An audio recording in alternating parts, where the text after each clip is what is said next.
Well, what we know so far is that they're trying to bring in a second train to bring it in, couple it with the one that's stuck in the mud, and then offload passengers and then pull those cars out. But before we get to the specifics of that, we're going to talk to Division Chief Randall West of the Alameda County Fire Department. And Chief, first, has anybody been hurt in this?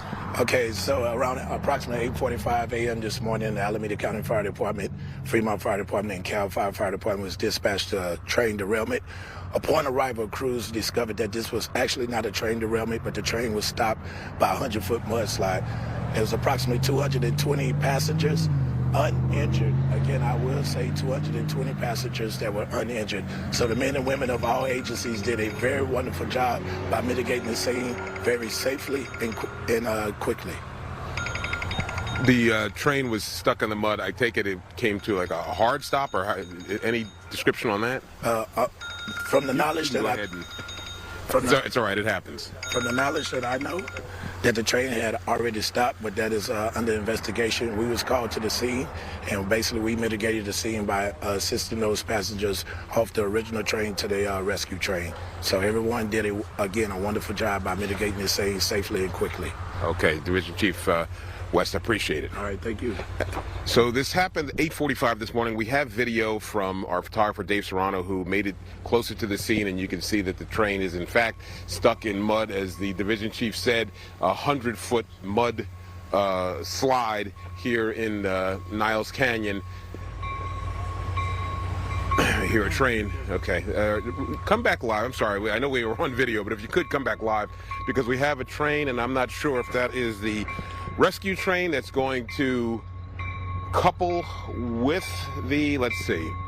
So it is an ACE train, and from what I'm told by ACE, they were bringing in a second train, train number 7. They're going to drop those passengers off in Pleasanton, then bring the train here and decouple the cars from train number 5 that are not stuck in the mud, link the train up to it, and then pull those cars out. So I'm not sure which one this is, but I'm guessing this is train 7, which has coupled up with the train that was stuck in the mud, and it's pulling some cars out. Let's see, here are the engines at the front. Yes, that's exactly what this is. So the first half of this is train number 7, where it says 3105. That's the lead engine for train 7. Now everything forward of that, that's train 5. These are the cars from the train that was stuck in the mud. They coupled the two, and now they are pulling it, reversing it, back to Pleasanton Station, where the passengers will be offloaded. They'll be given bus transport to where they need to go. Now we can go to our second video, if we can. I apologize because we're doing this all out of order, but we have a video from a passenger who was inside the train at the time that this train hit the mudslide. Again, 8:45 this morning. The train started in Stockton around 6:50 in the morning, was headed here, or headed to San Jose with an arrival time of approximately 8:55, 8:57, something like that in the morning.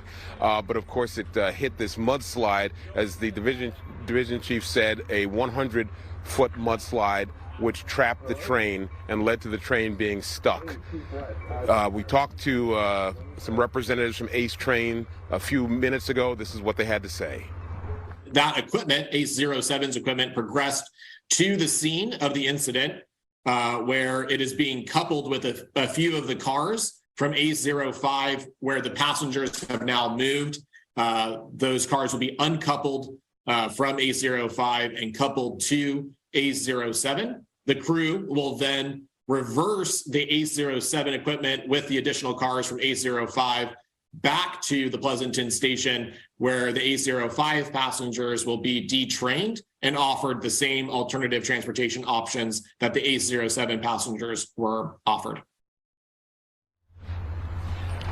And that is what we're looking at, some aerials of the actual mudslide from Skyfox that was earlier today. But as we come back live, you can see that that's exactly what has happened. So train number 7 is pulling cars from train number 5. The cars you see there at the end, those are the cars that were linked to the train that had been stuck in the mud, and they are pulling those out of the way, or linked train 7, and they're pulling that all back to the Pleasanton station. Those passengers will be offloaded in Pleasanton, given a bus bridge to try to get to San Jose or wherever their final destination would be.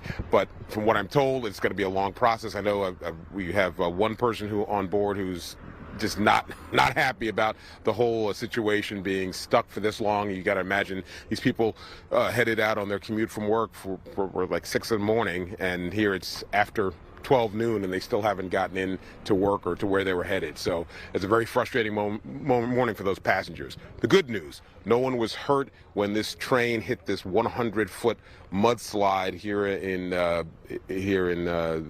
pass. No one got hurt and no injuries, and so it's just a matter of getting the last cars that are still stuck in the mud free. But again, they have linked the number 7 train with the cars that from the number 5 train that are free. They've linked them and they're reversing back down the tracks to the Pleasanton station. So passengers will be there, and that's where we're headed next. So we will have more for you on this coming up at 4 o'clock today. We're live near Sunol. Jesse Gary, KTVU, Fox 2 News. We'll head back to you. Yeah.